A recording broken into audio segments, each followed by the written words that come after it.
Preparation and awareness are important keys to help keeping our workplace and community safe.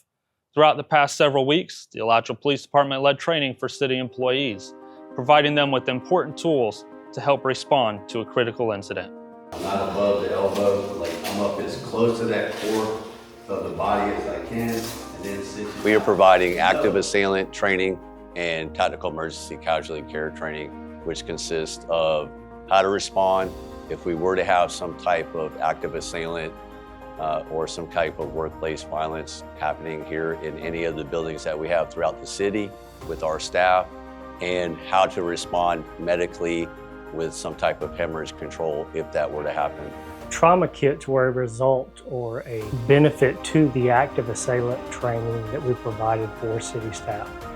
That was a training presented to us by Alachua Police Department, specifically Lieutenant Norwald and Sergeant Smith. They were asked to come in by our city manager and educate our staff on run, hide, fight, the active assailant process, if you will. Time is critical, and so the more that we know in these critical incidents, especially under high stress, if our employees know how to respond and what is required in these type of incidents, then they are safer, their colleagues are safer, and our citizens are safer. Again, if this were to happen anywhere in the city that we are responsible for within any of our buildings, that education is going to help them save lives before we can even get there.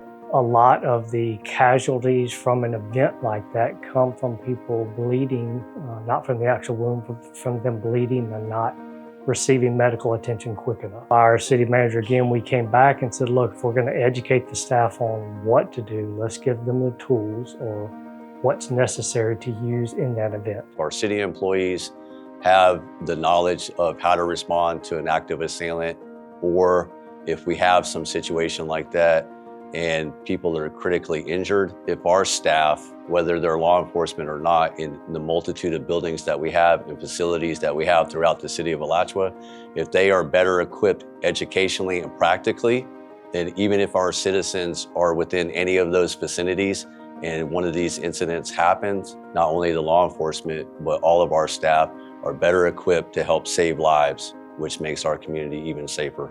Our trauma kits and AEDs were placed in crucial areas within the city. We placed those items in City Hall, the Legacy Multipurpose Center, and the Operations Center. We have also placed specific items in other buildings, Hal Brady, Hathcock, Community Center. Our trauma kits we expanded to vehicles based on a need within our Public Services Department for their remote work within the city, specifically our electric department because of the work they do and the dangers involved in that work. The City of Alachua is not immune to any of these type of incidents that we have throughout the country.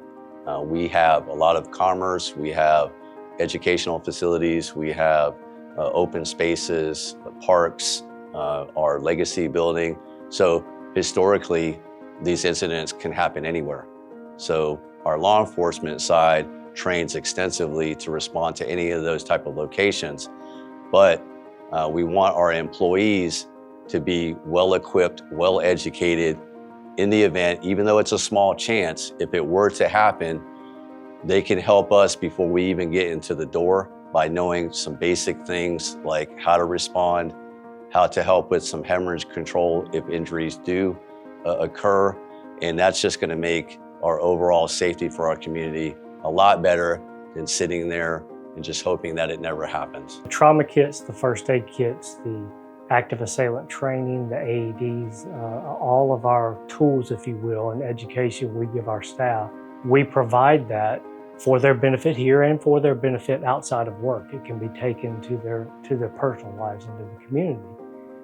But our hope is that we never use it. It's a proactive measure to educate them in case something did occur. But our end goal is we don't have to use that again.